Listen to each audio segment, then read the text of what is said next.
Ayan, medyo naambon-ambon po. Kaya tamang-tama ang ating nilulutong pansit.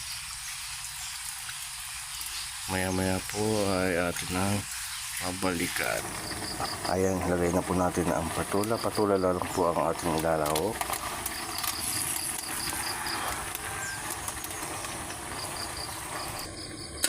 Ang haluin.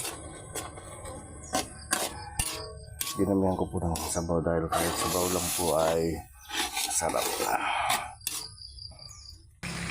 Timplahan na po natin. Masarap na siya. Ayan, natin na pong hanguin.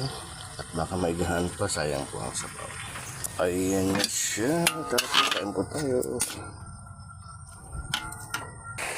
Ayan siya, kain po tayo. Maulan-ulan po ang panahon ngayon.